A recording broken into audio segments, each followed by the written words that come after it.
Okay, hello everyone. Welcome to the Community Development Block Grant 2022 Application Guidelines webinar series. This is webinar 2, and we will be covering application exhibits. I am Amber Helmick, and presenting with me today is Rebecca Shademan, Steve Charleston, Gina Dose, Aaron Boucher, and Tom Stevens. Let's quick go over a few technology items. You should have been muted upon entry, but just to be safe, please double check that your microphone icon is red and you are in fact muted. If you need to ask a question, please do so through the chat function. You can send a message to the host and the panelists by clicking on the chat icon. The chat bubble will turn blue and the conversations will show up on the right panel. If you'd like to be unmuted to ask a question, please ask us in the chat to unmute you. If you would like to reach out to any of the presenters today, please feel free to email us. Our email is firstname.lastname@nebraska.gov. So for example, my email is amber.helmick@nebraska.gov. You can also find our contact info on our website, opportunity.nebraska.gov. As a reminder, the last workshop webinar will occur tomorrow, June 15th, from 2:30 to 4:30 Central Standard Time, and it will be an Amplifund application walkthrough. And I am now going to turn things over to Rebecca. Thanks, Amber. So today's presentation, we will primarily be taking a look at our website, Amplifund, and also looking at some templates that are on our webpage. So we'll begin with going to our webpage. We have several new individuals that have, when registered, who have less than 1 year of experience. So we're kind of going over everything as much as possible during this presentation. A lot of this information is very similar to the previous year, so please keep that in mind. So if you are wanting to learn more about the Community Development Block Grant Program, you'll navigate to opportunity.nebraska.gov, click on Programs, then Community. And then you will find Community Development Block Grant. You'll then scroll down and you can click on our 2022 application guidelines are available. We'll navigate you to this section of our webpage. You'll click on the application guidelines. We are in the 2022 CDBG application guidelines here. This is our first resource that we'll be going over, but I did want to highlight where all of our exhibits, guidance, and templates are located. These are not loaded into Amplifund, rather they're here available to all of you. So we do have made a few updates compared to last year. Last year's exhibits, you'll notice the date shows that they have today's date on there. So if you are wondering which templates did have a minor update here and there, that is a good indicator for you to be aware of. So let's begin with the CDBG application guidelines and reviewing exhibits. So as I spoke about yesterday, all of our guidance regarding the Community Development Block Grant are located in this document. So this is the very first step you want to do when you are trying to figure out how you want to apply for funding through the Nebraska Department of Economic Development. We are going to navigate to the exhibit portion.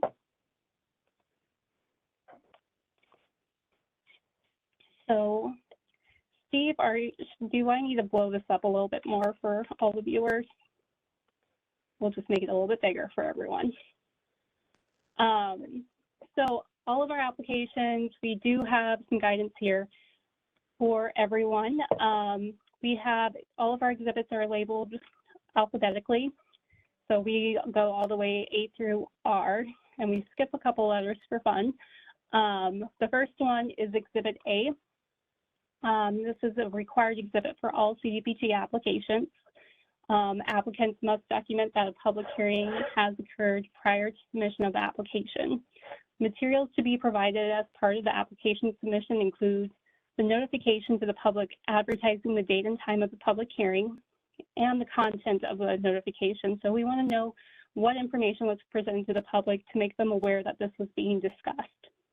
So within that notification, you should include the project description, the amount of CDBG being applied for, matching funds, if any, and the source of those matching funds. Second of all, we need verification that the notification was published. So if you are publishing in a newspaper, usually this is referred to as an affidavit of publication, or you may be part of a community that prefers their normal notification process includes posting the notification within the community, and that would be called a certificate of posting. Steve, do you have anything you want to add, or Aaron, regarding the notification publication method?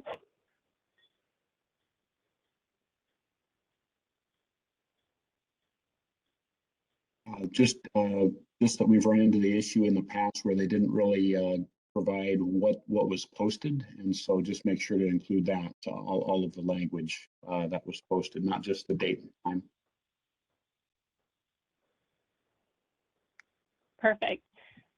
Thank you, Aaron. And then we would like to see the summary of public comments received, if any. Sometimes there are public comments. Those should be included also within your application, and the official meeting minutes. And if public comments were not received, this should be documented within the meeting minutes also. So at time of application, there could be, maybe you held your public hearing fairly close to the date of the application submission date, and maybe these are not the final approved version of meeting minutes. We would take a draft of that, but that should be coming from the local unit of government representative who it's their responsibility of typing up those meeting minutes. So please keep that in mind. After, if you are awarded, we would then ask for those official meeting minutes to ensure that that was held. Rebecca, So, yes. quick comment for those that are intending to submit an application. I would plan ahead with your local unit of government to work with the clerk or whoever sets the public hearing with regards to the meetings that are conducted, to make sure that you're placed on the calendar prior to the deadline for submission of an application. Thank you. Thanks. So before we move off of Exhibit A, I do want to let you know we have a template of language available to all of you. You can download it off of our webpage, and it will look like this. So here we have some clear information for you of what all needs to be included. We have these 1 through 4 items located here, just what was presented in the application guideline document PDF version we were just looking at. And then we also have a PDF, a template of what you can use to be used as a publication. Steve and Aaron, do you guys have anything else to add that you've noticed on this?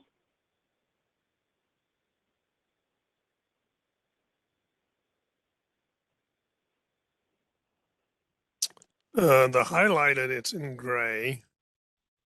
Make sure that when you work with the clerk, whoever's doing that public hearing notice, that they do include the necessary information, and that make sure that you do contact the newspaper to make sure that when it comes to publications of any of the notices, that they actually published it.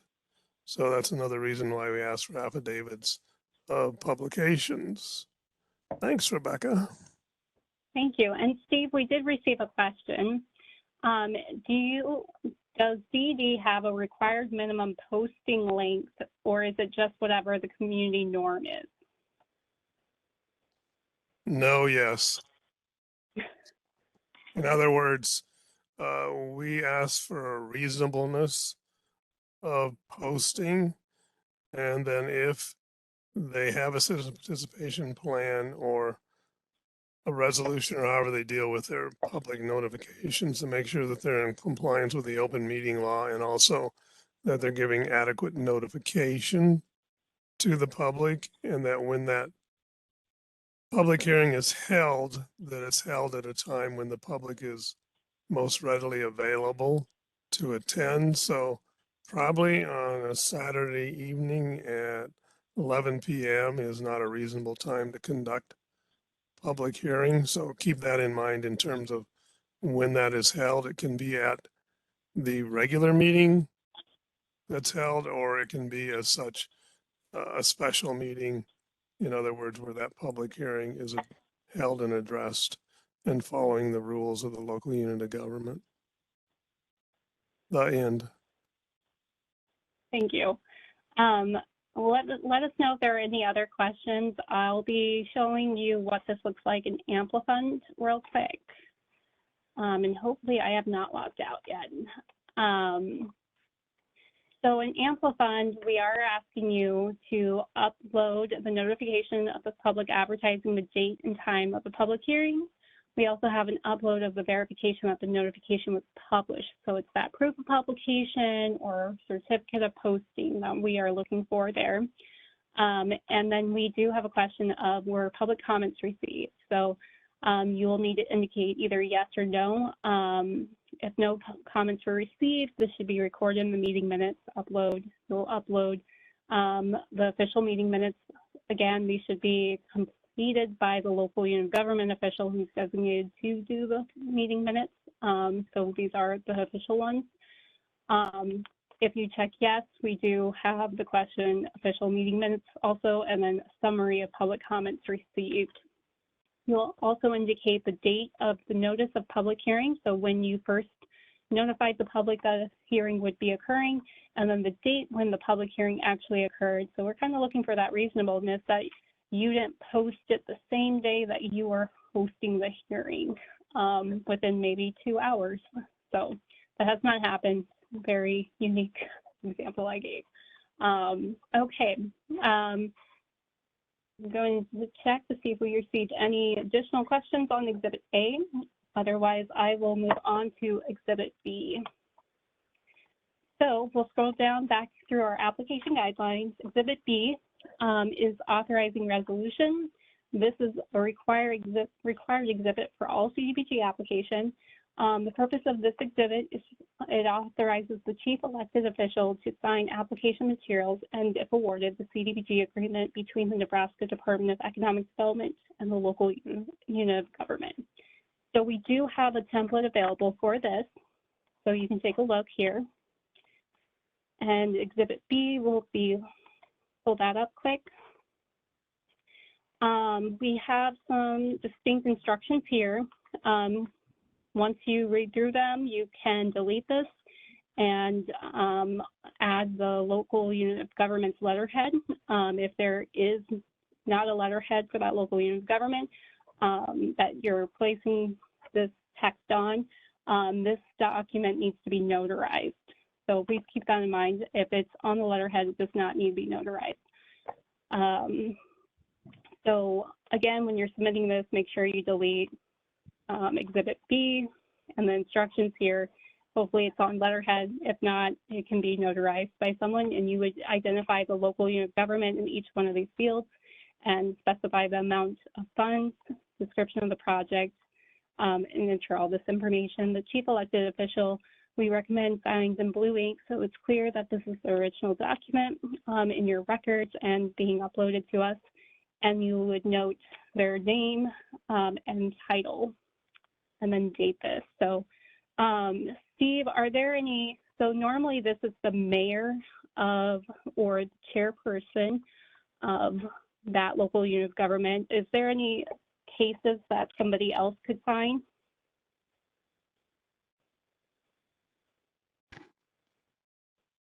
Well, if you have a manager form of government, then the manager, in essence, of that local unit of government can sign off on that authorizing resolution, but we're looking for that individual that is authorized to do so. If the person that is the chair or the president, whatever it may be, of the board or the council not available, then they need to be able to identify who serves in the official capacity and provide that support documentation to allow that to be a sign off.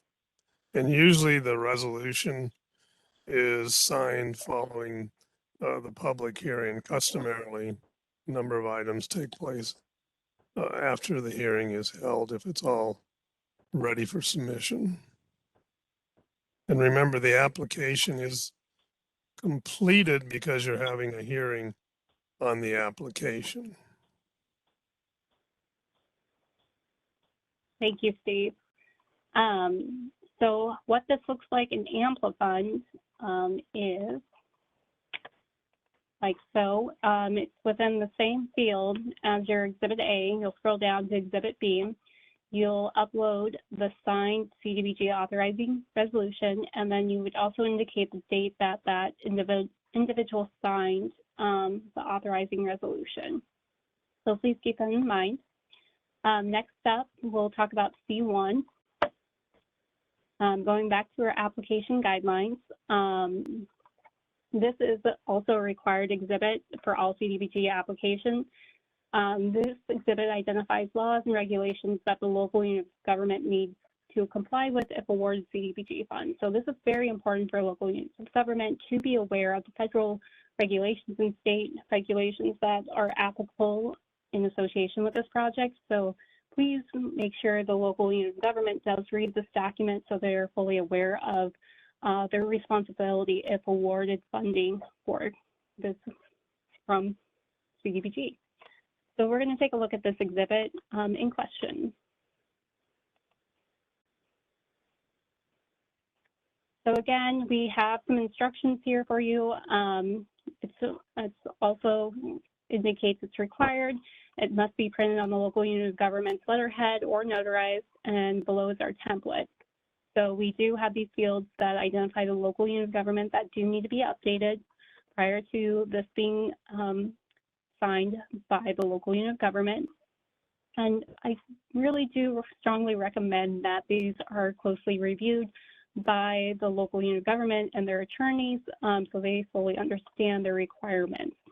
So I'm just going to scroll through this. If you guys have any questions regarding statements within these exhibits, feel free to reach out to anyone on the CDBG team and we'll be happy to answer any questions you may have. As you can see, it's fairly lengthy list of regulations being associated with.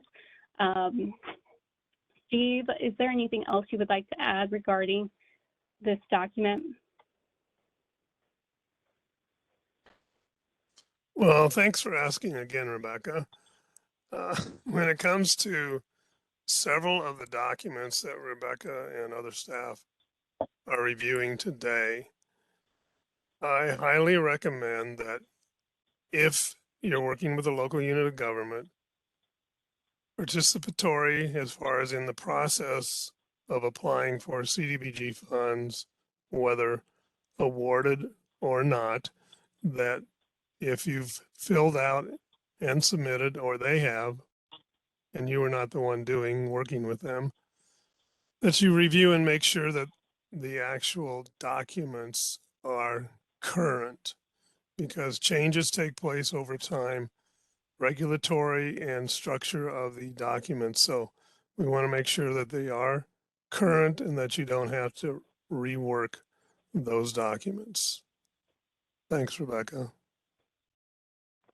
Thank you. And you, as I mentioned before, there are a couple of these documents that have not shifted from prior years. Oftentimes we get a question of,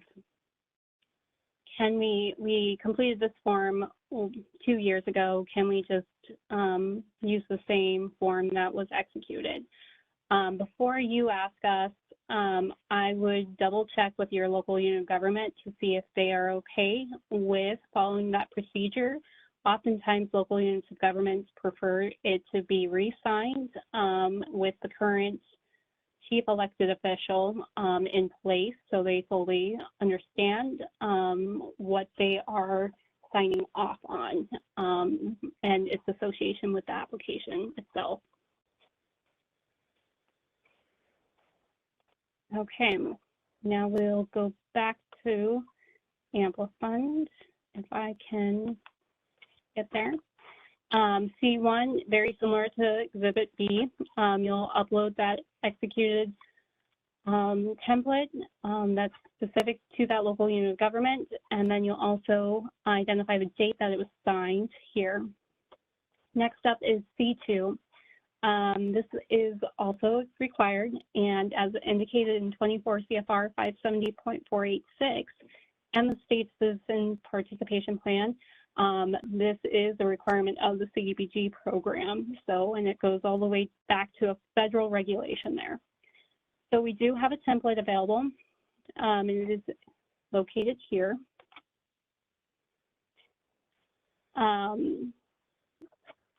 This citizen participation plan must be adhered to during the application process and during the implementation of the grant if it is awarded. So be aware of that. We do have all these fields grayed out to indicate where it needs to be specified with the local unit of government and how that local unit of government operates, and notifying the public about hearings and how to access information. And this lines up with the state citizen participation plan. So this is very important. We do have a reference here to non-English speaking citizens, complaints and grievance procedures. And then again, this needs to be signed by the chief elected official and indicate the date. So any questions regarding any of the previous exhibits? I do see a question that did come in, but since it does not relate to the exhibits in particular, if we have time at the end of this, we will get to that question. Otherwise, we'll follow up with you after this meeting. Steve, do you have anything else to add? No. Thanks. Okay, so we'll go back to Amplifund. And C2, very similar. You'll choose file, upload it, and then also identify the date it's been executed. So Exhibit D, also required exhibit. This is required as identified in 24 CFR Part 42. There is a template available to this. So again, anytime you see us referencing CFR, these are core federal regulations that need to be followed for the program.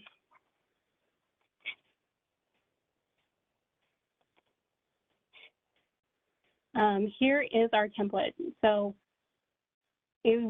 this is part of the application and needs to be adhered to throughout the life of the project.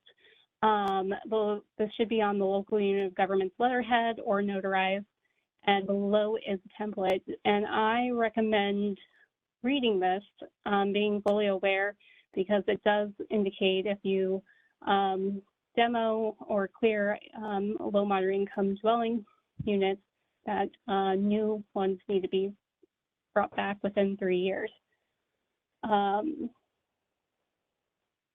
then Steve, we did get a question. We get lots of questions about why this needs to be signed if a project does not involve housing. Any clarifying guidance as to why, if they're applying for a public works grant, why they need to sign this residential anti-displacement and relocation assistance plan? Two responses. One, it's the law. Two, if unsigned, your application is rejected. That's it. And three, I would also add, this is a comprehensive approach to community development, and this is CDBG funds are authorized with the Housing and Community Development Act. So I think it is connecting that component of it. Oftentimes we've seen some projects where maybe there was property on it before that was donated, and a house was on there that was vacant and it was demoed, just making sure that we are not eliminating housing that is available for low moderate income folks and taking that away. So I think this is something primarily in larger local units of government, much bigger than in the state of Nebraska, but something we still need to take account of to be in compliance with the regulations. Cool. And then Amplifund, hope you guys are noticing the theme that I'm saying a lot here is you'll upload the signed version of that exhibit, and then you'll also indicate the date.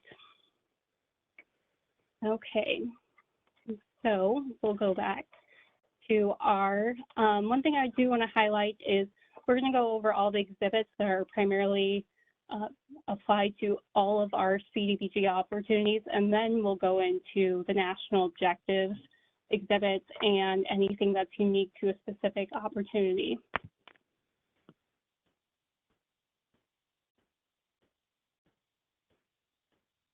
Okay, so with that in mind, we're actually going to skip down to Exhibit K1, and then we'll come back to the exhibits after we're done going through the general exhibits that apply to the majority of CDBG applications. So Exhibit K1, it's broken out into two components.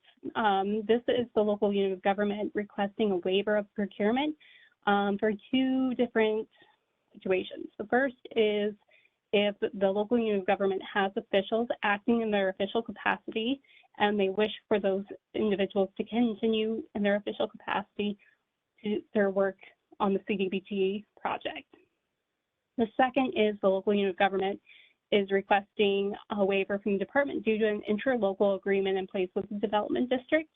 Both of these are optional depending on your local unit of government. So think about your project, think about who would potentially be working on this project, and see if this does apply to your application.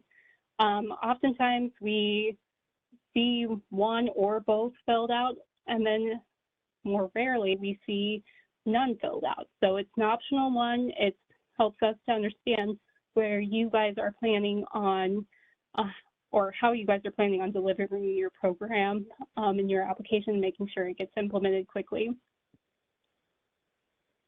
Okay, we do have some templates here, but before I go into that, I wanted to walk this through with Amplifund what you'll be seeing.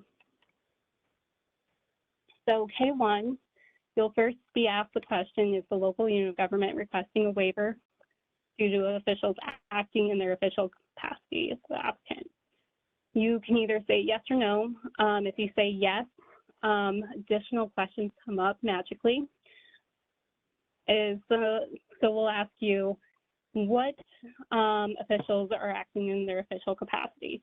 First question relates to engineering services. So you'll indicate either yes or no. If you indicate yes, we have some additional items that need to be completed. So we do see that there is a signed Exhibit K1A, waiver of procurement, that needs to be provided to the department. So if you go to K1A on our webpage, it will look like this. So this will be very similar from the previous templates we provided you. Anything in gray needs to be updated. Identify the local unit of government. Please be aware of the 2 CFR 200, the Part D. We do have this hyperlink to go directly to the eCFR. Take a look at that. And then in each of the last 3 consecutive years, the applicant has appointed the appointee to act at her official capacity in the following position.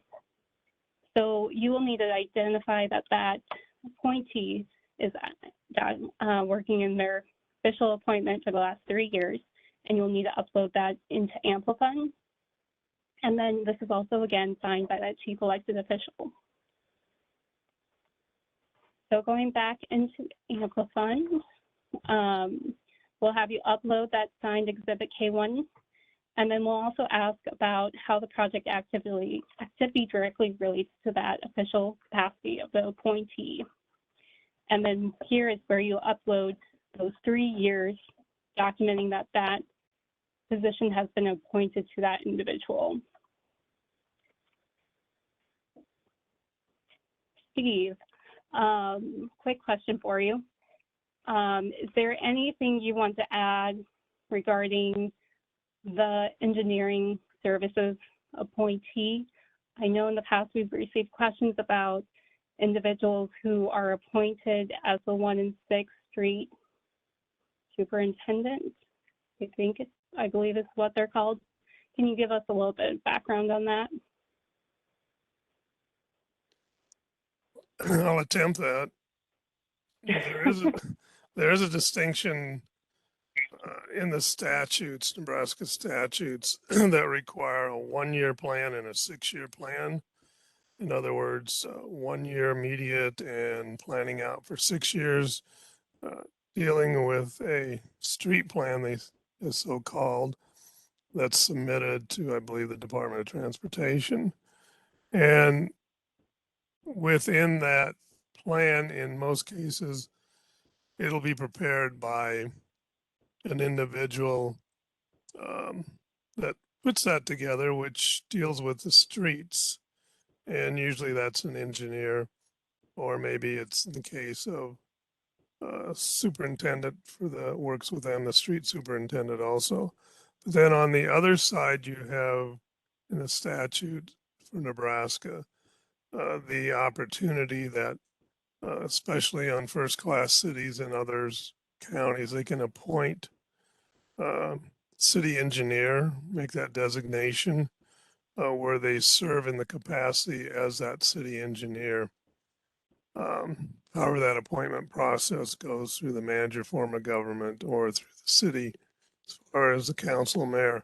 So there's a distinction between that. So what we're addressing here is the waiver procurement process that is that appointed city engineer according to statute, which goes beyond the 1 and 6 year street plan, because the appointed engineer is going to assist the community with a number of infrastructure issues, maintaining and also improving and repairing whatever needs to be conducted for that infrastructure, which could be the water lines, storm sewer, the streets, the wastewater, and in some cases, that community would go beyond the appointed engineer and they would also consult out, which you come into another procurement issue because that appointed engineer and firm may not have the capacity to deal with that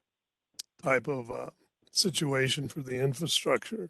So there's a distinction. So it's not your individual that's appointed to handle the 1 and 6 year plan. So that's very important in terms of the engineer. If you have questions, I would always contact us on the public facility side with Aaron Boucher on the infrastructure, because that's where most of the applications would fall into the K1A area as far as dealing with, well, K12 actually, with the appointment of the engineer. Then I would caution you to be cautionary that when you fill out those 2 exhibits, if you're looking for waivers on both accounts or one, that you fill out the appropriate exhibit for that local unit of government that's acting in the capacity in terms of an economic development district. Enough said, Rebecca. Anything else? Nope, I think that covered it for my question.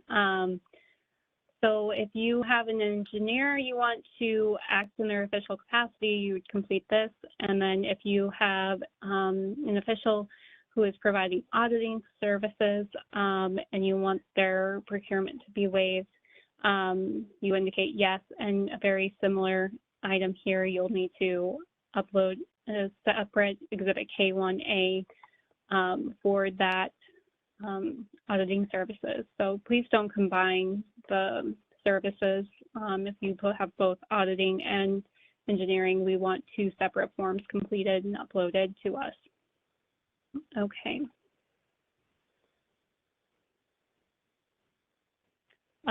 We will next move on to, is the local unit of government requesting a waiver from the department to an interlocal agreement in place with the development district. If you are planning on having the development district assist you with the implementation of your project, you would indicate yes.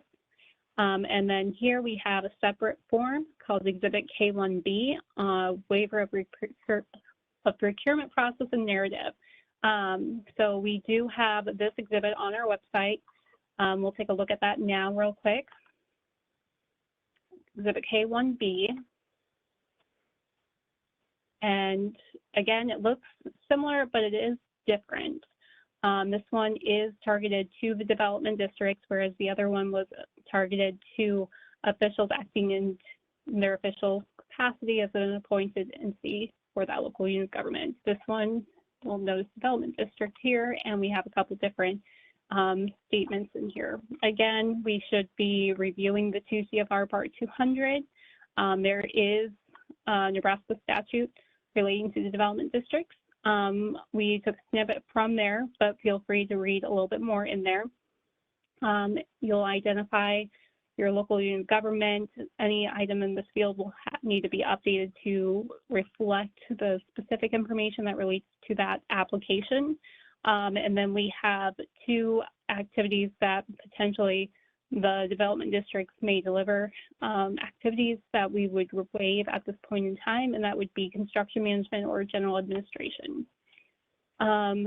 You'll need to have the chief elected official sign. Please make sure that these boxes are checked if you are asking for a waiver. If they're not checked, it's not clear to us what exactly you are requesting. So make sure that is fully complete, and then have the signed, preferably with blue ink. Then we'll go back to Amplifund real quick.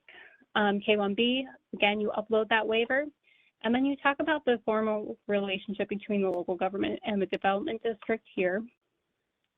Select one of the following items for verification, demonstrating that they are a member of that development district. So it can either be a letter from the development district indicating that they are a member in good standing, or it could be a copy demonstrating that they have paid their membership dues and are in compliance.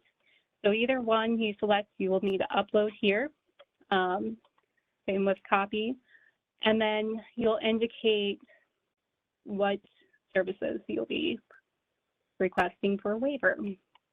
So if you indicate general administration, you'll describe staff capacity of that development district to deliver general administration services. And then next up, if you are identifying construction management, you'll again identify the staff capacity to deliver construction management.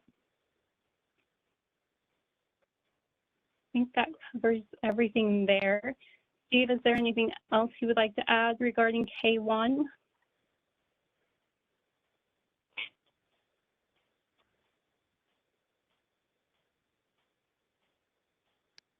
Okay. No, your presentation was okay. Thanks. I was going for acceptable. Oh. Thank you. So Exhibit K2, procurement process completed prior to application. So again, this exhibit is optional. It depends on where the local unit of government, the applicant, is at with their procurement process prior to application. Sometimes we see this filled out, other times we don't, and it's completely fine. We ask if you do complete the procurement process prior to application, do not execute any grant agreements until you have gotten the okay from us, because it could cause issue for us to be able to pay for those expenses later down the road if you execute those grant agreements prior to us providing approval. So K2, we do have an exhibit here for you guys, a template. You'll complete this, identify the local unit of government, make sure you are identifying everything here, and I forgot to upload the most recent form, so I will get that updated. We will be removing these two at the end. You'll indicate the services that are being procured for prior to application, and then have this signed off by your local unit of government, chief elected official. And we'll go back up to ample funds. You'll indicate yes, upload the exhibit, and then you'll provide us a narrative of the procurement process undertaken. So ideally, we do not want you to say we opened a phone book and found all the auditors listed, and then we just picked the first number on there. That is not following proper procurement procedures for the federal government regulations, and we would not accept that. Please provide a detailed description of how you procured and your process for that. If you are procuring for general administration, you'll indicate yes, upload signed document for us here, and then your procurement documentation. We want you to really walk us through your procurement process for these services. So did you complete a solicitation and send it out to firms that have the capability of performing the service? If so, we would like to see what you sent out to them, which entities you sent it out to, how many responses you received, and then how did you score those responses you received, and what was the methodology for that? So you could kind of walk us through that process that you did. And if you have any questions on what we're looking for, feel free to reach out to the department. We are happy to help. So all these questions are the same. We'll upload the documentation, and we'll evaluate how you did your procurement to make sure you followed the correct procurement procedures.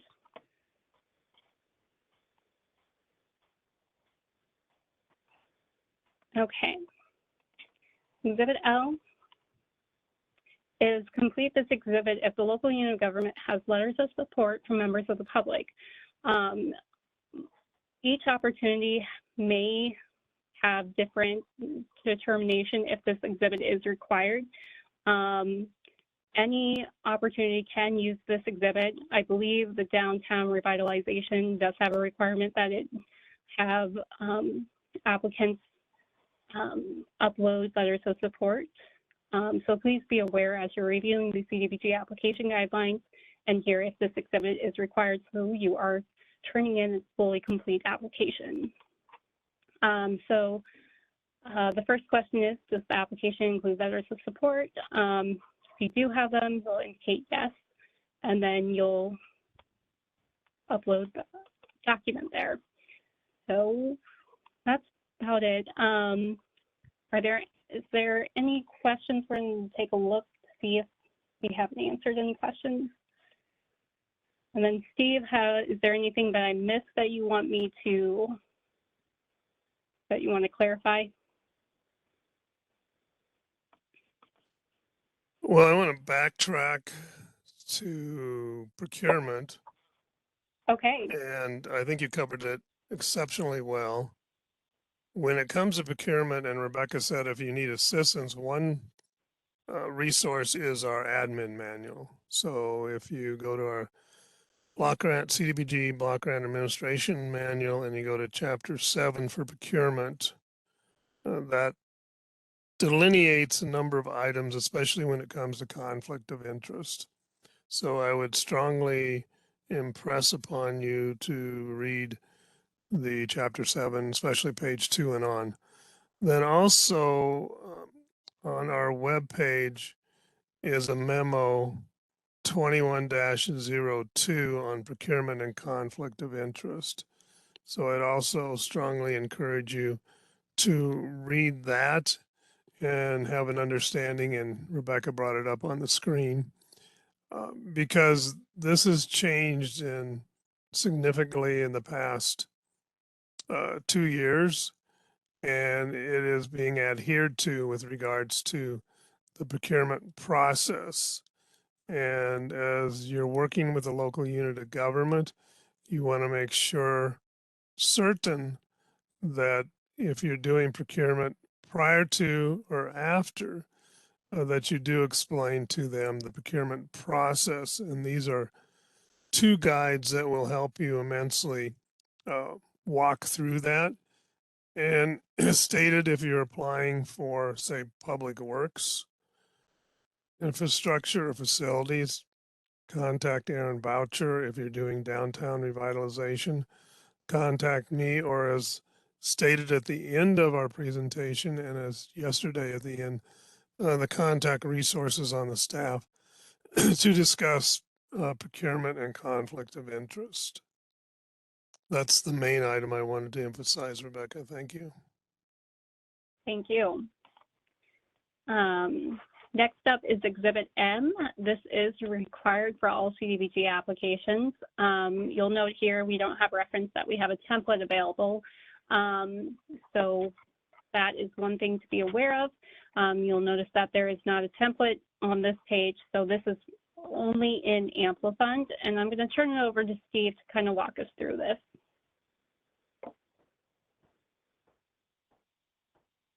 Thanks, Rebecca. Actually, the template is the map. So when you think of your application, we want to have a solid understanding of the project. And a lot of times that's a visual understanding. So a map of the community is extremely important. In that map that you provide, you should identify the boundaries of the service area, especially if the community that you're putting that application together for, the service area is less than the boundaries of the corporate limits, which can be the case in a number of communities of 5, 10,000, 25,000 or greater. So that's very important. You're going to identify, as it says, the resources used on the map, that year of the map. Make sure you provide a clear identification in terms of a key. It's very helpful that you have a map that has the street names and that it's a map that is not a scale that we would need a microscope or a viewfinder magnifying glass to bring it up to a level where we can review it. So the primary street routes, the name of it, if you're dealing with public works project, even if it is a facility, it's key to, if it's a site that you can identify by address, that's extremely important to us because eventually we will find it through Google Maps looking for that actual project. Several of the staff are familiar with a number of the communities, but not all of those in Nebraska, so it's important to provide that map. If you're working with the national objective of salmon blight on an area basis, especially for downtown, identify that area that's designated as blighted according to that study. And the project area may be smaller than that area that's designated, so it's helpful to identify the project area in the downtown. If you're working with the national objective, as I mentioned, of low moderate income on an area basis, be sure you identify the service area. And as we talk later on about national objectives, it is the service area of the actual activities that you're applying for in the community. It's helpful if available that some cases they would use a FEMA map, and you'll need to identify, for example, within your application where that floodplain is, if so. And also the DNR has a map too that's quite accessible to use in case you don't have a plat map for the community that you want to use. So the aerials are very important to us, and those maps that are relevant to the actual application. You'll go through a process where you'll actually have to upload those maps within the system in Amplifund. So that's a key component. So if you leave a map out, we don't know where we are in the community in terms of the project. And it depends upon the opportunity too. So in a lot of cases, if it's a planning opportunity, you may not have a map that provides that, depending upon the type of study that's being undertaken. If it's several site-specific studies in the community, you may be able to identify those sites that are being part of that planning study. If it's economic development, you may be providing a map that will show where that business or business is located, and especially where that infrastructure is going to be placed, laid out for that business, those improvements. That's my take on it. Anything else, Rebecca, you want to add? Nope, I think you covered it all. Next up, we're going to talk about the System for Awards Management Documentation. This is a required exhibit for all CDBG applications. Documentation for the local unit of government must be provided, and then if you are an applicant that's also qualifying through Part 2, Section 1.03, SAM documentation must be provided for those entities also. So we do have some guidance available regarding Exhibit N on our webpage. It's located here. You'll go to sam.gov, and we do have additional guidance here on all the, if you have additional entities also applying. So if it's a for-profit business, we'll also need that information, and along with a nonprofit entity, we'll also need to see that those entities are registered and active in SAM and are not excluded from receiving federal funds. So feel free, you'll need to sign in, I believe, to search for entities in the system and be able to access as much as possible as available to a public individual. The sign in is free. It takes a few minutes, but it's pretty easy to do. I did it last year and haven't had any issues myself. You'll indicate search. And you can type in the organization. If you already know their unique entity identifier number, they may already be aware of it. You can search for that, and then it'll come up directly. If you are having problems finding them, if they did not make their registration public, you may need to reach out to them directly and to get the screenshots that need to be uploaded. We do have 2 items that need to be uploaded to us. You'll click this download, which will give us a snapshot of their registration, indicate if they have an active registration, will identify their physical address, who the contact people, but then we also need a screenshot of their exclusions. This is not included in that download, so you'll need to do a screenshot of the exclusions on there, and will look similar to this. So you'll see that the City of Columbus, as of the date when we took a look at this, there are no active exclusion records assisted with them, and there are no inactive. So City of Columbus is good to receive and handle any federal funds according to this search. We're going to navigate in Amplifund real quick just so you guys can see what this looks like. So our first person that we are asking about is, as always, is the local unit of government. So we're asking you to input their SAM unique entity identifier in there, and then identify their SAM expiration date. This is very important because if we are not able to, if you are a top scorer with your application, but your expiration date is past, let's say it expired June 10th, we would not be able to issue an award to you because we can only issue an award to those entities that are active in SAM with an active registration. So make sure if you are near renewal timeframe, that is renewed as soon as possible, because that is something we check before issuing awards. He'll upload that entity registration documentation and also the entity exclusion status. If you have a joint application, so if you are applying within public works, tourism development, youth job training, or planning grant, there is potential of submitting a joint application. Very similar, we would need to see the entity registration documentation for each of the other local units of government participating in the application and their exclusions, and you will just upload that documentation here. Same with for-profit business.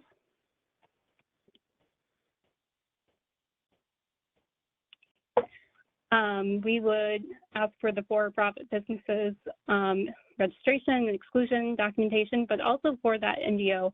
This is primarily for those entities that are applying within the economic development category. And then we also have nonprofit entity. We would need to see that documentation. So if you are applying for funds with us and it's only the local unit of government, you would only need to see the local unit of government information needs to be completed to us. Okay, next up is Exhibit O, four-factor analysis assessing limited English proficiency. This is a required exhibit also for all CDBG applications. We do have a template available on our webpage.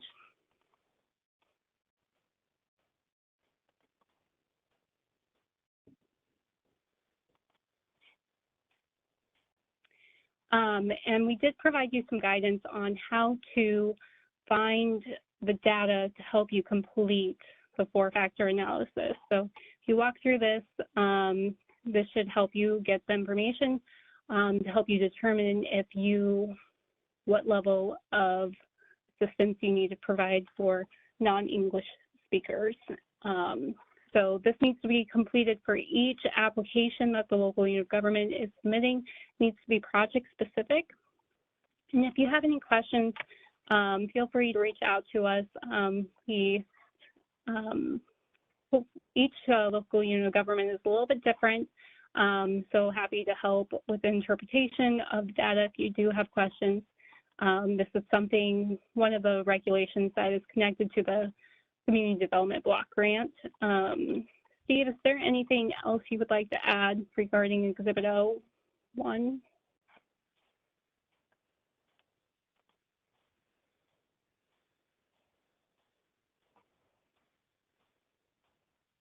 One item, I'm not sure if you mentioned it, but make sure when you put this package together that you're addressing the program that you're preparing it for. It's to address that actual program that you're packaging and submitting, because there are a number of those LEPs that are done for a number of federal programs that are required, whether it deals with boards of education or other levels of funding. So health and human services and such. So make sure that it's addressing. You just can't, we don't accept one for another. In other words, there's not a means to one that's all overall comprehensive in terms of the actual program it's applied to, because there may be certain documents that are necessary to be provided under the CDBG program as opposed to health and human services program. That's it. Awesome, thank you. And the main question here is the number or proportion of LEP persons eligible to be served or likely to be encountered. We added these sub-bullet items. This is the information we really want you to answer and make sure it is identified within your answer. If you're missing these, we'll then ask you to update it and within your, as part of your special conditions if awarded, or explain to us why you did not answer that question. So make sure you're using the most recent data here. Make sure you have answers to each one of these sub-bullet items included in your response to question 1, 2, and 3, and 4. So, okay. So for that, we do have ample funds, which looks like this. So we ask you to describe the program or activity covered within the above analysis generally involved. You'll provide us a brief summary of that. You'll upload your completed 4-factor analysis, and then you'll also provide us your data screenshots and then your numbers that you discovered here for your community, and then the date of your 4-factor analysis completion. Based off the answer within your 4-factor, you'll then need to make a determination if it was determined that a language assistance plan is needed. And we just need you to tell us at this point in time if you found it was or was not needed. So either a yes or no. So at time of application, we only need your 4-factor analysis to be submitted to us. But if you are wanting to go above and beyond and you decide that a language assistance plan also needs to be completed, you are more than welcome to have that submitted to us also. Okay. Exhibit Q is required for all CDBG applications. So we are planning on seeing everyone answer this Exhibit Q for us. You'll go to this location and answer the following questions. So the first question is the local unit of government committing a specific amount from the local unit of government's budget, or does the local unit of government currently retain local CDBG program? You'll indicate yes if they are planning on providing. If we want to see a letter from the local unit of government on their letterhead signed by the chief elected official, and within that letter, we want you to clearly indicate what is being provided from the local unit of government's budget, and if that local unit of government has any CDBG program income. I know CDBG program income is the term that might be new to you folks on the phone. Just remember, this comes from prior CDBG awards potentially, and per federal regulations, CDBG program income at the local level needs to be spent first before new federal dollars are spent. So this is something that we try to ascertain at the beginning of a project so we can guide you on the correct application of paying bills and making sure you're following regulations there. So here you'll identify the amount being committed by the local unit of government, and then enter the balance of the local CDBG program income as of the date of the letter. We did receive a question of what if the program income is for a different CDBG activity. Within the letter, please describe how the program income, if it's part of a revolving loan fund or if it's part of a reuse account, and what types of activities. We'll be consulting with our DED staff members that specialize in CDBG program income, Tom Stevens and Nick Trubinsky, to determine if that program income needs to be applied to this project you're applying to prior to receiving additional CDBG dollars. So if you want, we can take a look at that letter as you guys are developing it to make sure you're addressing everything before you have that signed by that local unit of government chief elected officials. Is match being provided from other sources? You can either indicate yes or no. If you indicate yes, we would like to see the letters of commitment from those other sources. This comes into readiness of your project to make sure that you have all the financial resources to complete the project as soon as possible. And you're just waiting on our commitment award to you guys for you to begin. And then we would like you to identify the types of the funding from those other sources of funding. So oftentimes we see other federal funds being used, state funds. You can check all that apply to you. We do have one opportunity that match is not required. You'll just indicate no, no, and then match is not required, and then no if you are that funding opportunity. But 6 out of the 7 do require match requirements. So we should see some yeses from most of you guys here. If sometimes we have a project that additional funding is being provided, but it's not for CDBG eligible related activities. So we would like to know if that is part of the case for this project. So please indicate yes or no, and then upload those letters of commitment from the other sources. If you indicate yes here, we would not want to see this in your budget line item, which we'll go over tomorrow during that training session.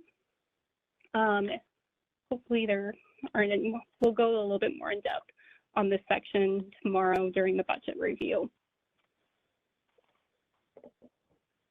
Okay. Next up, we're going to talk about Exhibit R. And Erin, are you available? Can we hear you? I'm here if you can hear me. I can. Okay. I'll let you take it over. Okay, sounds good.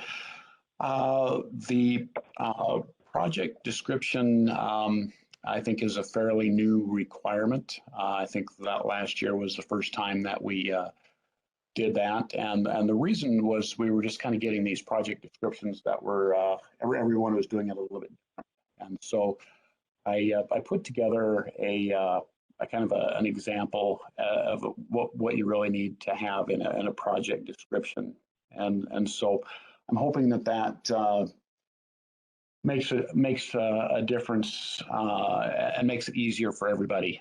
And you can see the example here, and this is for a street improvement project, but it's fairly similar for any sort of a project.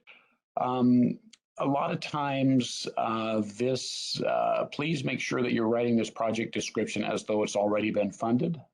Don't include language that the city or the village is applying for, because we're just going to assume that that's already been funded.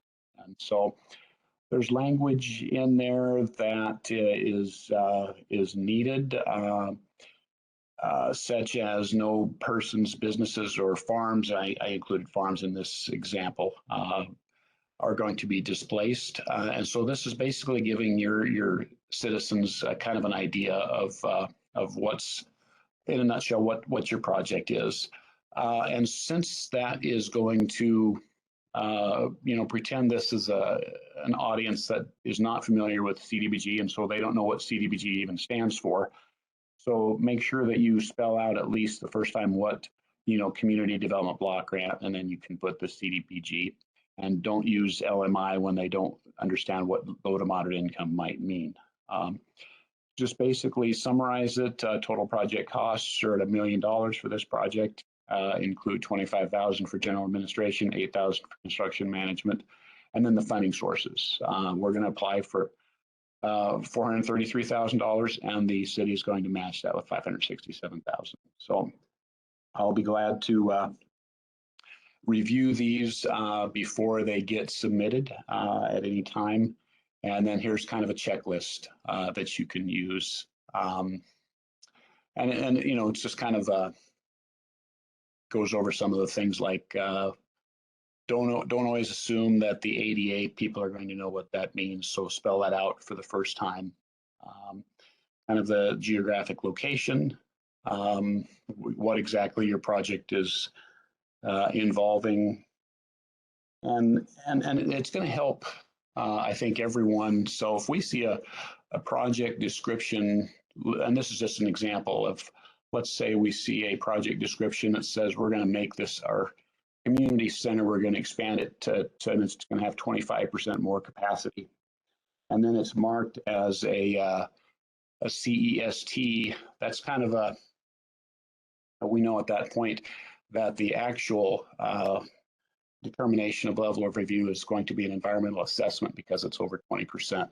And so that's going to help us kind of maybe steer you in the right direction going forward, that we have the right review process immediately. And that did happen this year where we had a project that they did a CEST and it should have been an EA. And if we would have caught that earlier, then it would have, saved quite a bit of time. So that project is substantially delayed. So, but I hope this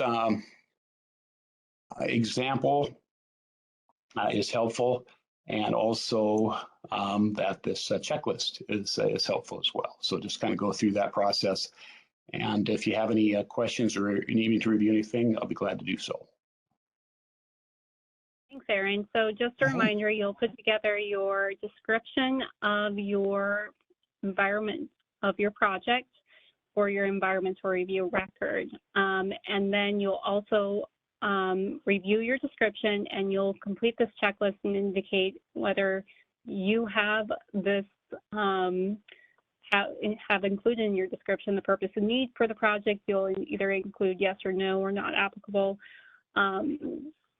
Hopefully you can find all of these items within your project description and how it relates to your project. Some of these do not apply. For example, there normally is no ground disturbance for a planning grant. So please keep that in mind. And we're having this available to you to help ensure that your project description is as complete as possible. So Aaron did reference a couple of acronyms while you spoke. Just wanted to go over our what we included within Amplifund. So you'll upload the completed checklist here, and then you'll upload the paragraph or 2 paragraphs that you have for your project description for us to review. And you're writing that from the perspective that you have already received the CDBG funds from us and award letter, and you are completing your environmental review record. If you are brand new to the environmental review record world, I recommend taking a look at our CDBG Administration Manual, Chapter 6. We go over what these all mean and when they are triggered. So we have 4 types of environmental review records that could potentially need to be completed. Only one is completed at the end of the day. So you would have to, based off of your project description, you would need to determine if you are triggering the exempt environmental review record, the categorically excluded subject to, CEST, commonly known as, the categorically excluded not subject to, CE and ST, or the environmental assessment, which is an EA. This is probably most completed for brand new construction, is kind of your trigger point for that. Cool. So we have completed our exhibits that are general and apply to almost all of the opportunities we are making available this year. Next up, we are going to go through our exhibits that are national objective focus or are specific to a certain CDBG opportunity. So the first ones that I'm going to go over are Exhibit E, E1, E2 for this. So as you all know from yesterday's conversation, we have to meet a national objective. Usually our primary national objective that needs to be met is low moderate income. 70% of our funds have to be used on that national objective. It is split up into 4 categories. We've identified 3 of those categories that we're focusing on this year. If you have a project that is meeting the national objective of low moderate income on an area basis, so that means you have a project that is benefiting the entirety of the community or a certain area of the project. So you first need to identify your service area of the project. If you are benefiting the entire community, maybe you're building a community center, you would first assess if you are considered LMI through ACS data. So if you want to determine if you are LMI through ACS data, I recommend clicking these links here. It will take you to the HUD Exchange, which hopefully we're not having maintenance on today. This one thing I need to provide as a caveat is we are still waiting to see if HUD releases an update. You'll notice this is 2011 to 2015. This is the most current information available of ACS data. However, they've been releasing the updated information based off of the 2020 census. We haven't received an update yet. So as you're preparing your application, make sure you check in to make sure that there is not an update to the ACS data for this year. So You'll click on this. You'll have a download button, open up in Excel. And it's a lot of information because it's the entirety of the United States being pulled up. Enable editing, and then you'll filter down by Nebraska. And here we see that the Alexandria Village has a 73.33%. So they would be eligible if they are doing a project that serves the entirety of the community to apply for CDBG funds through the LMA category using ACS data. So yesterday we spoke about potentially having projects that maybe they're not serving the entire community, maybe they're only serving the south side. You may need to conduct an income survey in that situation. So before we move on to that, just if you do meet an ACS, you have an activity that's serving the entirety of that community, you'll indicate yes for here, and then you'll identify the place. If you have a city or a local village, local unit of government, you'll upload that spreadsheet that I showed you. Please highlight Alexandria and upload this for us so it clearly indicates that you meet it. Then if you're a county, same thing going on, you would indicate this.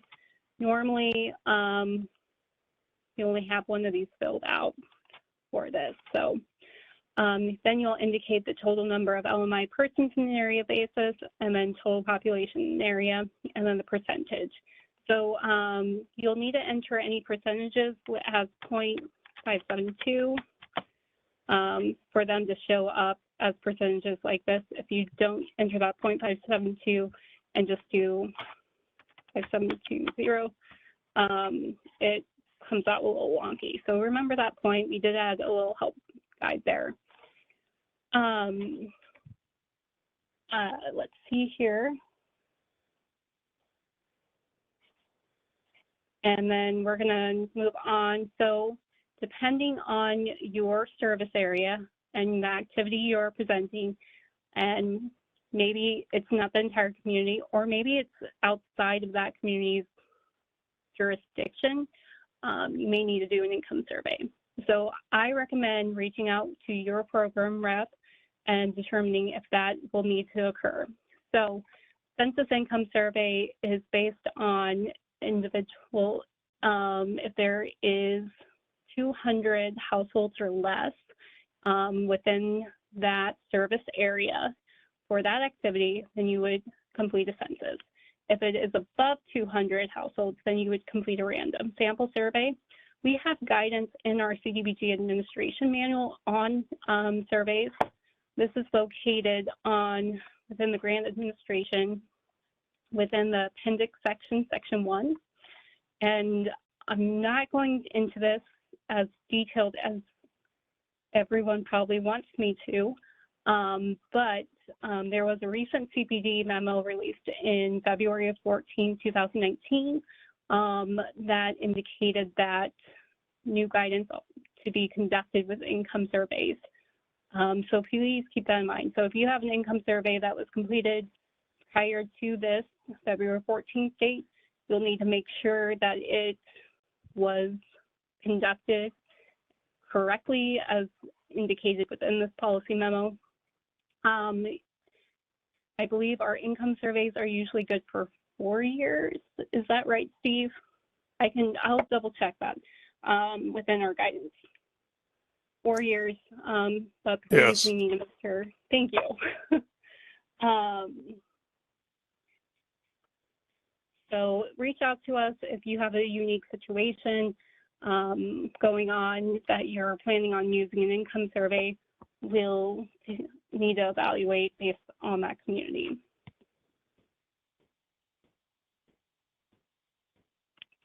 Okay.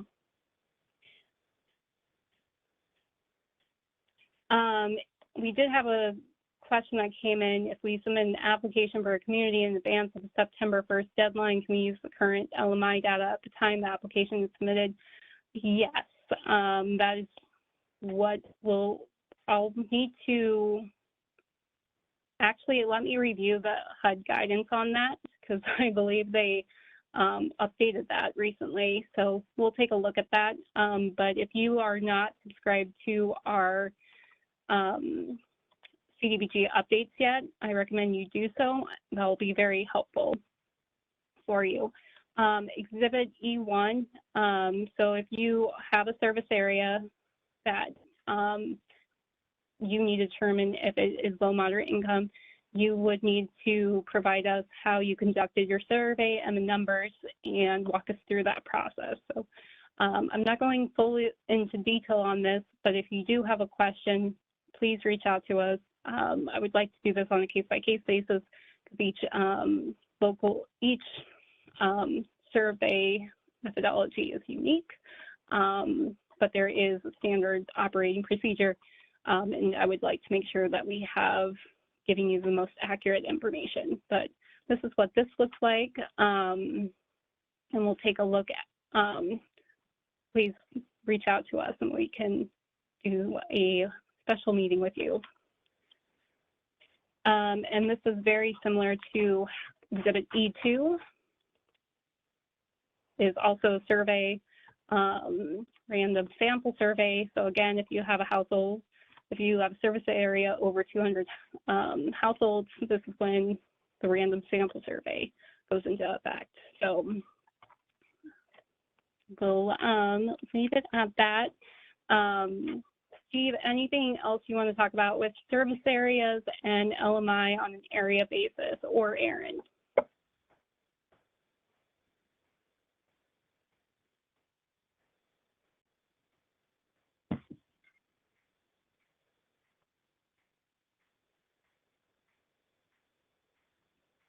Okay, I'm not hearing either one of you guys, so thinking I'm doing a great job.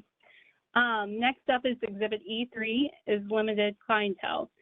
So if you have a project that is addressing limited clientele, and it could be triggered off of a couple different situations,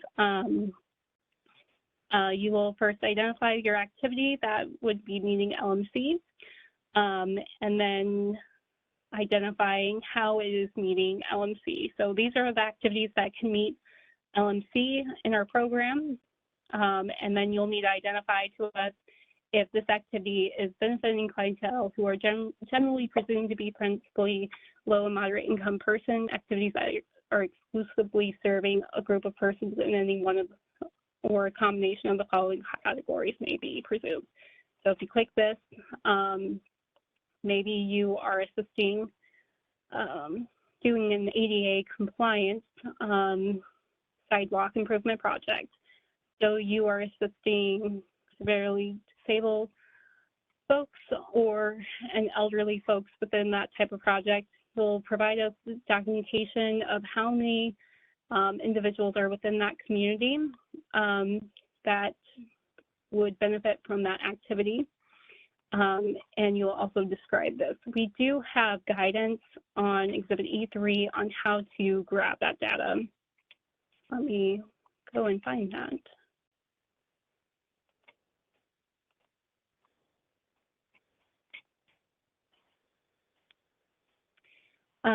So here's some general guidance on how to access the information from data.census.gov. If you have any questions as you're pulling this up for your community, feel free to reach out to us. We want to make sure you have the right numbers and you're understanding the data that you are pulling. This guidance is available, so take a look at that. Go back to the fun. So oftentimes, if this is ADA improvements, the senior center, you'll be identifying the first radial button. Sometimes maybe you are building a child care center. You may be doing an income requirement to ensure that at least 51% of the participants for your activity are low moderate income. So then you would click this, and then you would provide us how you are planning on securing that information to verify that at least 51% of the clientele do not exceed the low moderate income limit. Third of all, you could be meeting this requirement by having income eligibility requirements, which limit the activity exclusively to low moderate income persons. So keep that in mind, and very similar with the previous radio button, you would describe to us how you would be collecting that information and have that exclusively only be serving low and moderate income persons. Again, you would identify the proposed total number of beneficiaries and the proposed number of LMI beneficiaries. Do you have anything to add?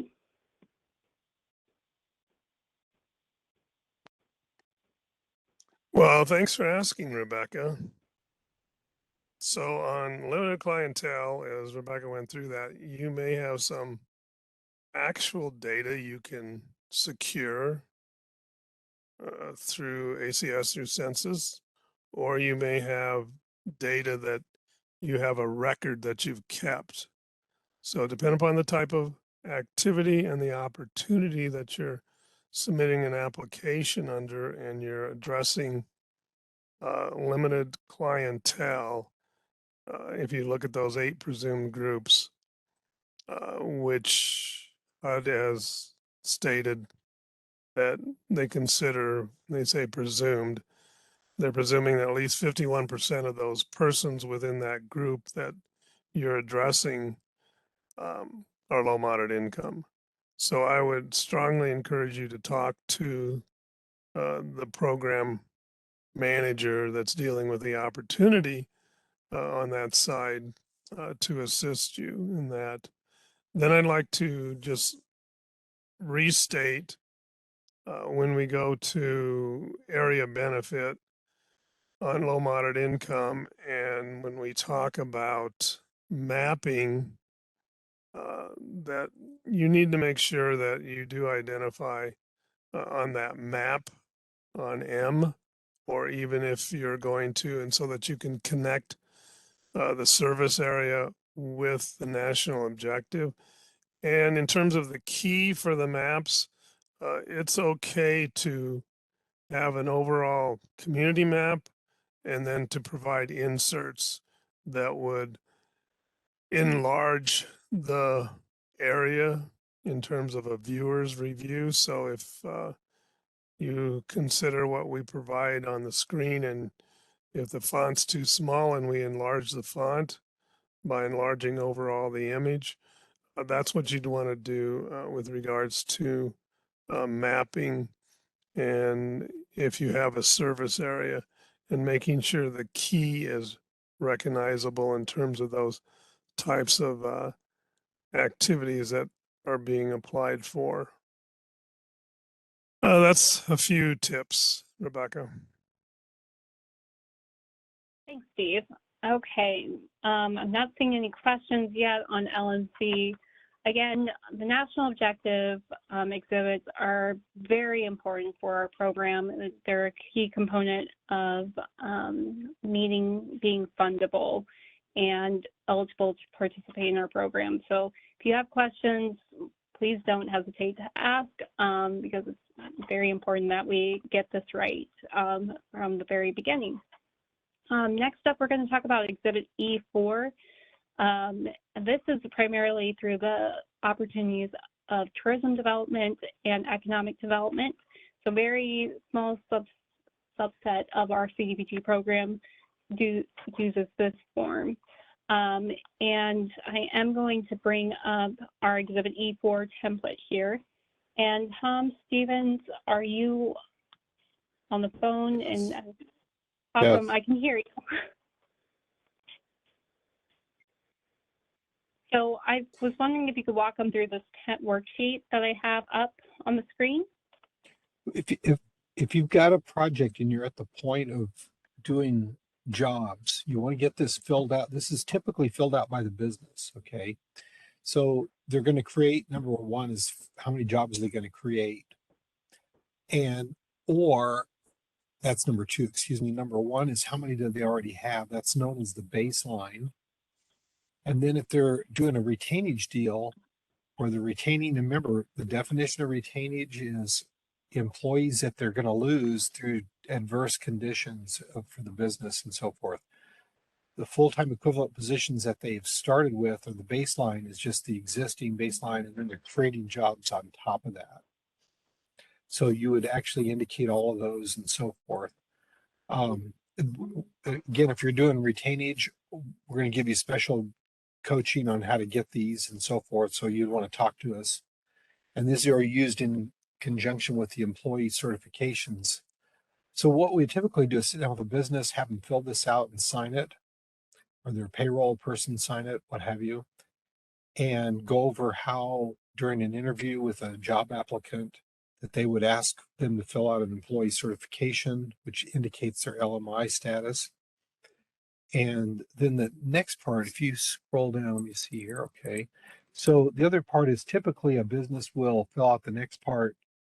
I want to see job descriptions classified according to the EDA titles, which is this next page. If you could scroll down a little bit more there, it has to be done with those categories in mind. Those are how they're reported to the federal system. And the business was usually lay this out, including the hourly wage proposed and the benefit package that's involved with that job that's being created. And these are always full-time equivalents, so they're typically 40-hour-a-week jobs and so forth as part of the actual creation of jobs. And this is how we document it. And are there any Tom, questions about that? do they need to fill out this table, or are they able to attach? They can attach anything, correct? Just so we got the Okay. data. Now, a lot And of businesses look kind of, oh, go ahead. Oh, so you'll see here, we do require that the business representative sign off and date, and that their name is typed, and that their business name is identified along with job title. So we want to make sure that they are fully aware of what they are committing to. Go ahead. And also these summation of job totals are put in the contract in the form of a memorandum of understanding. So it will tie out to their contracts too. Typically, So if you have, go ahead. So if you have an LMJ application, make sure this form is completed first. We do ask that it is completed also in Amplifund. You'll upload that completed form, and a lot of the information will be replicated within this document. So go ahead now. I'll let you take over again. Yeah, I'd fill out the form first, do Amplifund as the complete it from the form and so forth. That's about all I have on that right now. But the main thing is get the business involved early, because you don't want to get into the contract and get into this and the business not understand what was involved with creation of jobs. And by the way, they cannot create jobs early. They have to have a notice of approval in writing before they can actually offer the job or start hiring. And that's all. Any other questions? I don't see any questions coming in. We'll transition next to the exhibits that relate to the slum and blight documentation that is required. And Steve Charleston will be leading this overview. Rebecca, thanks for the high level of confidence in my lead into this. I appreciate that. No problem. You're welcome. What we will also do, and Gina will make a note of this, we'll also provide the attendees. Hopefully you're not too excited at this, but with the link to the HUD Exchange, which is a viable resource, which I think we've already identified in some other information as resources, and also to the state CDBG guide to national objective and eligible activities, which staff refer to and I continue to refer to as we answer questions that deal with the program, especially national objective and eligible activities. So we're going to address slum and blight on an area basis first in terms of documentation. And in that sense, there is a need for you to, one, going back to the map to make sure that you identify that area physically and visually. There is a form that needs to be filled out in Amplifund, and you'll find that it asks you to put in specific data that deals with the definition and when that was by the local unit of government designating the slum and blight area for that community. One key element that we mentioned yesterday in our presentation is that there's a 10-year window. So you want to make sure that when you're working with that community, and for example, they're doing downtown revitalization, which is the most applicable opportunity for that national objective, that you provide that date of the determination and the date of redesignation, because we want to make sure that you remain qualified according to the regulatory aspect of CDBG and the state program with a national objective of slum and blight.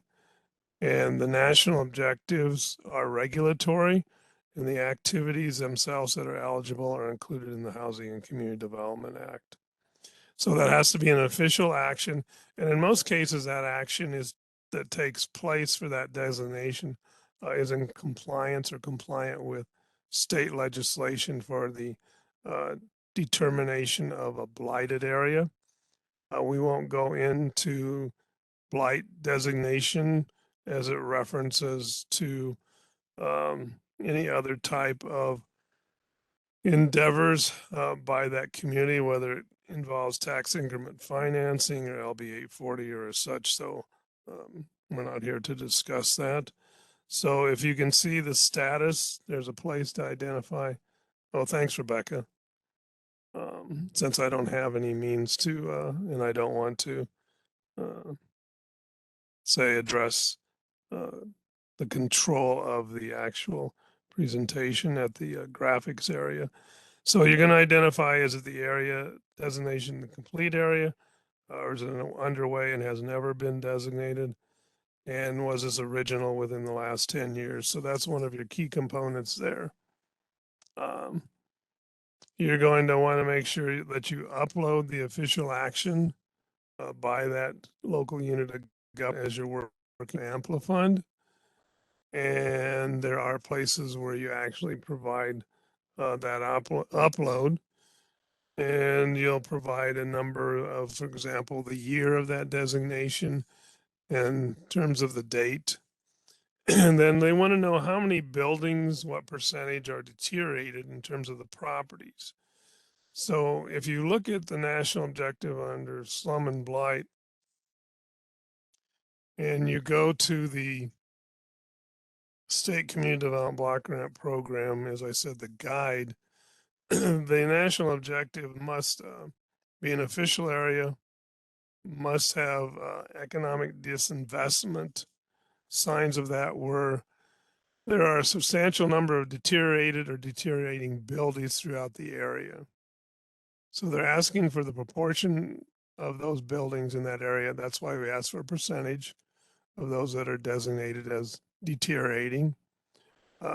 In some cases, as we know, applicable state law may give you that information, whether they're deteriorated, abandoned, there's a chronic high occupancy turnover rate, significant declines in property values, and maybe environmental issues in terms of contamination. So that's listed down there under the conditions for designation.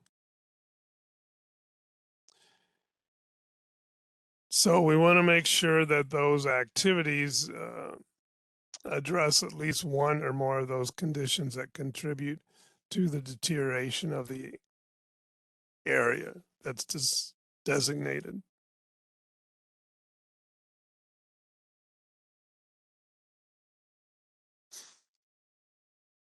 So continuing on.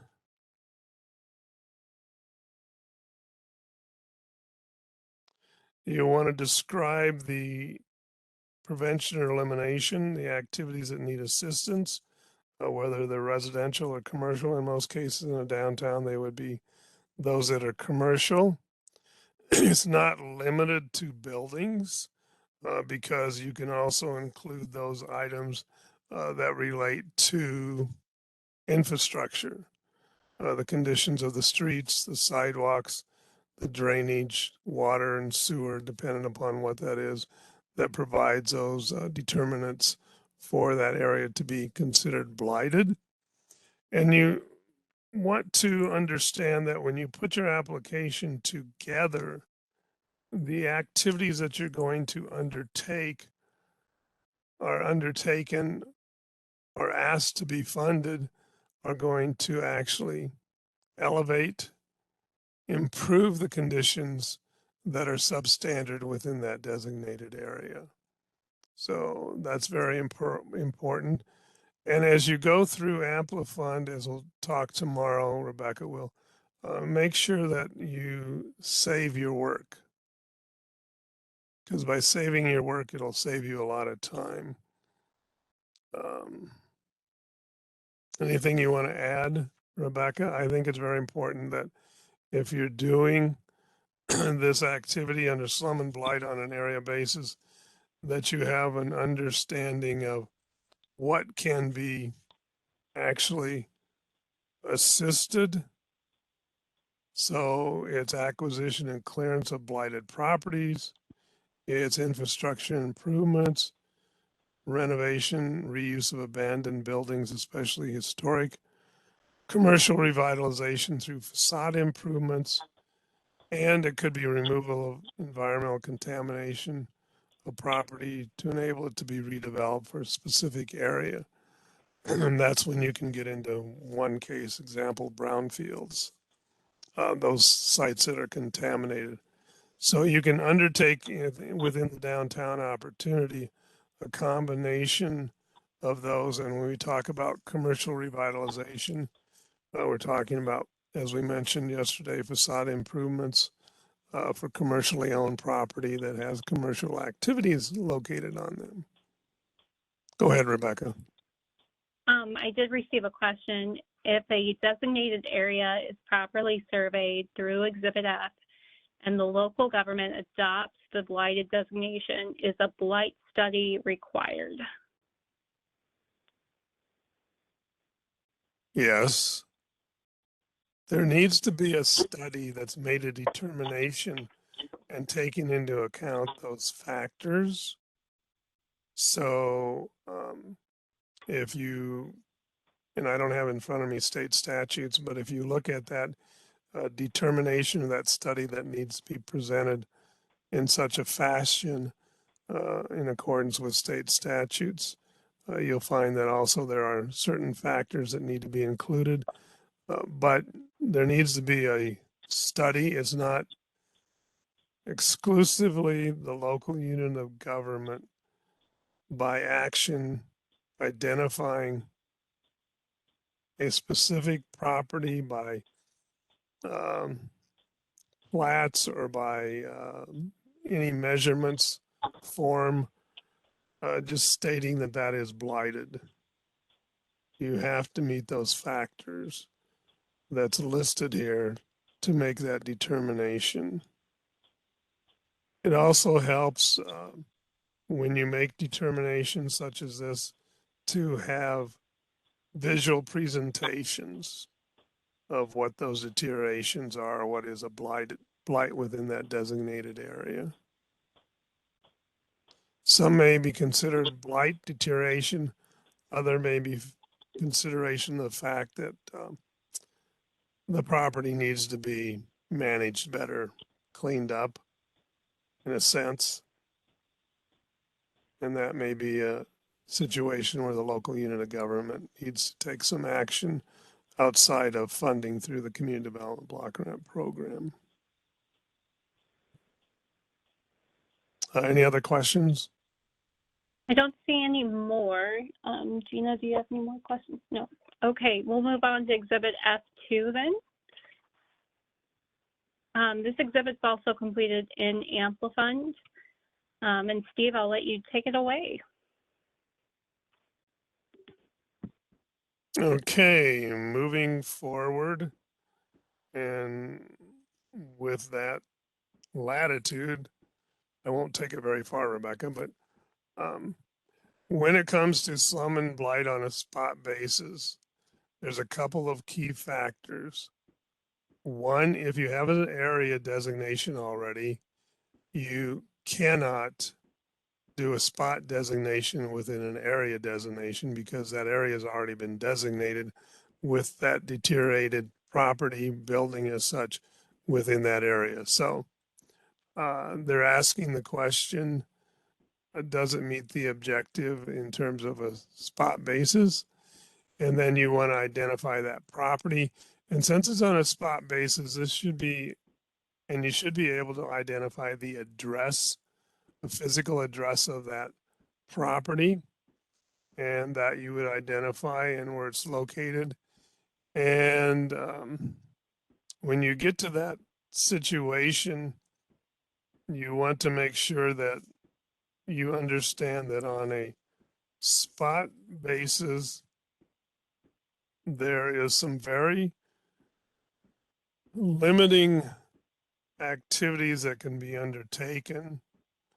It's either acquisition, and make sure that anytime you're looking at acquisition, as was mentioned some time ago, that you don't want to buy a piece of property or acquire land outright or easements that put you in a choice limiting position according to the Environmental Policy Act, because then that in all essences leaves you limited choices for how you can use that property, and it's not going to fit in the CDBG program.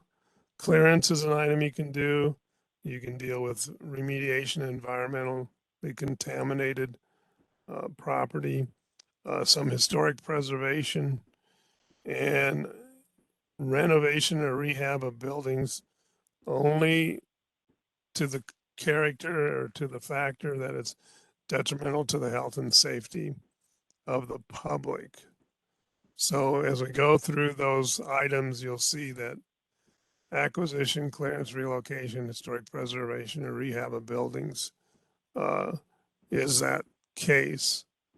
Now you may have, and Aaron may be able to illustrate, where you have a project that you're undertaking, which may include clearance of land, acquisition of property under spot basis, and that you may also be a spot basis, but that area that's designated as a service area may be low moderate income. So it all depends on how you are looking at what you're undertaking.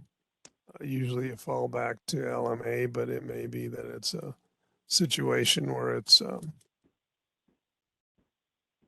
under an area under a spot basis. Then you want to identify the specific condition detrimental to public health and safety. So if you're dealing with a project that is environmentally, a site that's environmentally unsound, that may be the case. And when you clear a site, always keep in mind that that clearance may not be the final note or condition for meeting the national objective. It all depends on what goes back on the site, if anything. So it's the outcome. I've spoke my piece.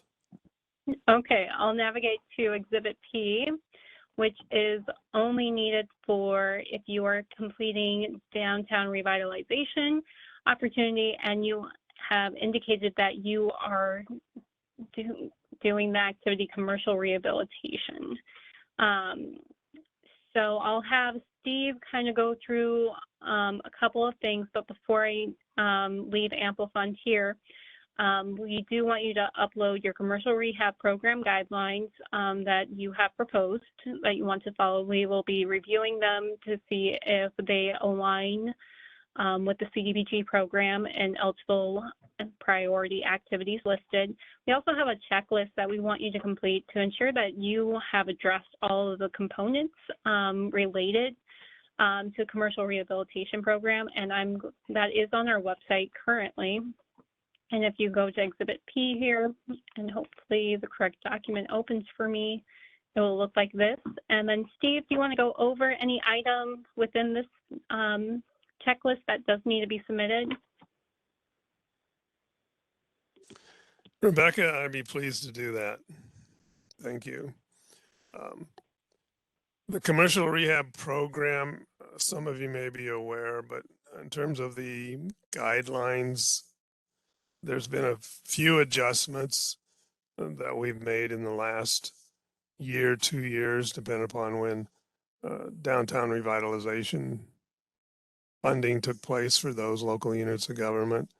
One of the key changes that we've undertaken in terms of application guidelines is we've separated, I would say, the infrastructure with the commercial property undertaking.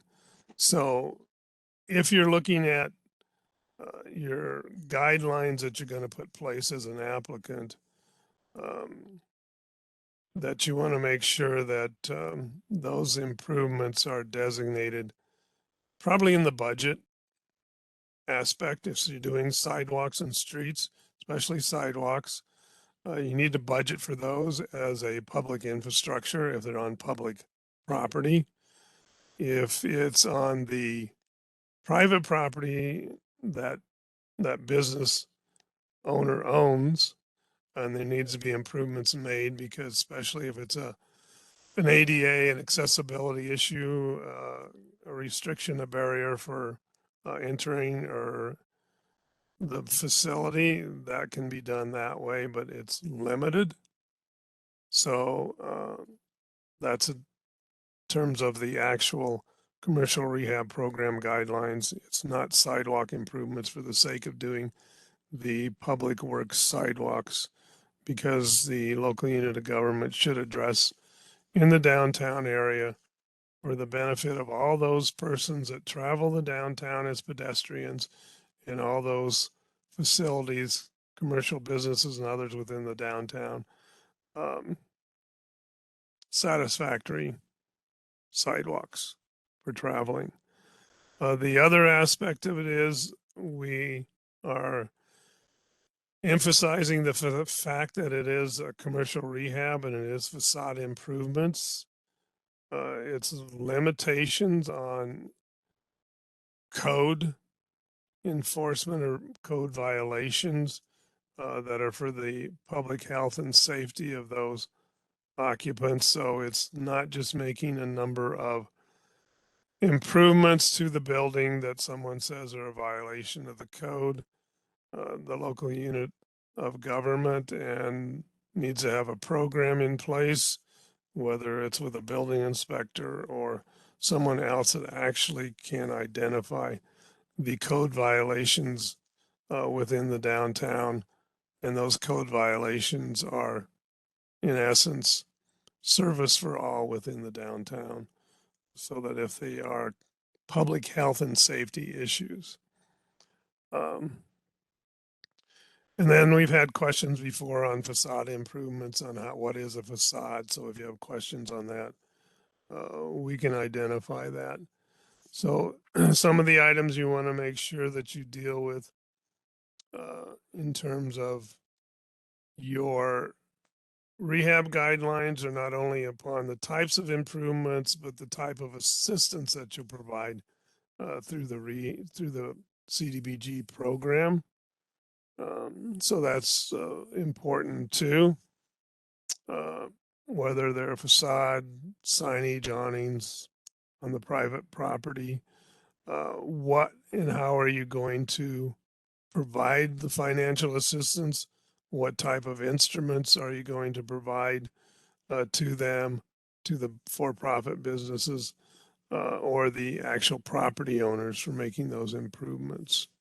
So I encourage you to go through, if you have in place already in a downtown, that local unit of government you're working with has commercial rehab guidelines from 2, 3, 4, 5, 7 years back, whatever that tenure may be, to revisit those guidelines.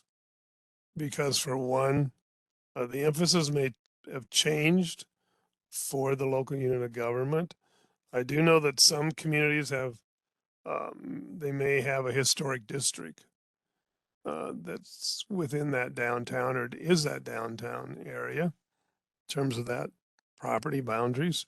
And so you're dealing with some significant historic, or you may have adopted, that local unit of government may have adopted some very specific historic or building characteristics that they want to maintain for signage, for improvements. And that's up to the community. It's basically a program that allows for commercial rehab in terms of facade improvements. Are there any questions? You know, I don't think we haven't received any questions regarding the Exhibit F or Exhibit P that we just got. We only have about 3 minutes left. Okay, we only have 32 attendees left on the list, but anyway, but I want to make sure you understand that the guidelines also include the process. So, and Rebecca was showing here quickly, you do need to have a process in place. That process in terms of intake, you have an application form, you have the intake of the applications, you have a committee that reviews them, you make sure they're compliant with the guidelines that are in place. That review, you identify what your level of assistance is, how much the business property owner needs to contribute.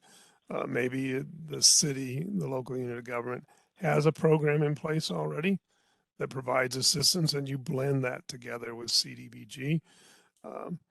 It's important to note that on commercial rehab, that there's also Davis-Bacon.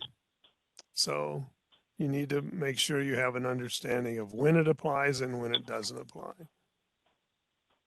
And then you need to make sure that you do have somebody that can inspect what takes place with that commercial development, commercial rehab, in terms of facade. And maybe there are, as we do, we look at energy efficiency also. Okay, Rebecca, go ahead. We got 1 minute now. We got 1 minute. I haven't received any new questions. There is one question that got asked early on. Doesn't really relate to the exhibit questions, but would we need to conduct a water study before applying, or could funds be used to locate a new well source?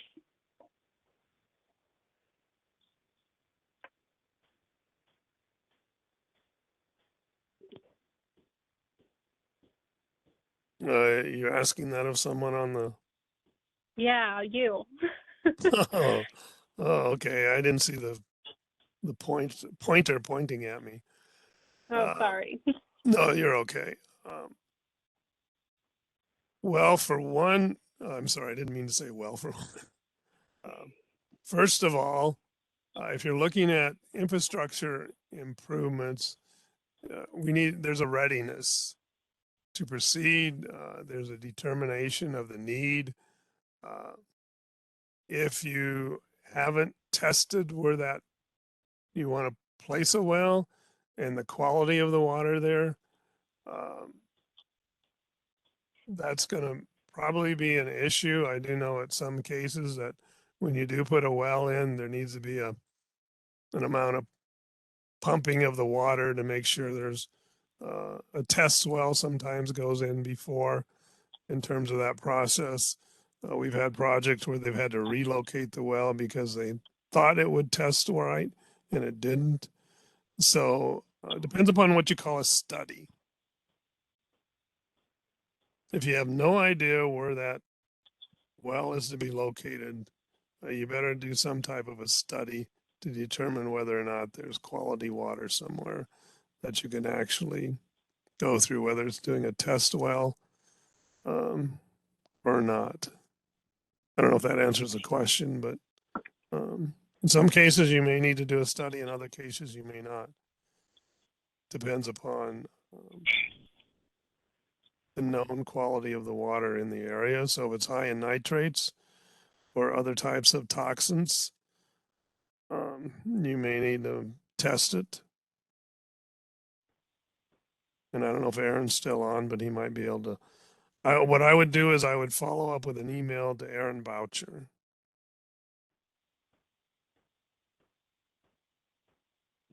Okay, we received one more question and then we'll close today's training. But Steve, CDBG planning grants cannot be used to complete preliminary engineering to identify a test well or study? Question mark. Well, when you go to what is a study, and how do you determine that study? So when you get into the actual physical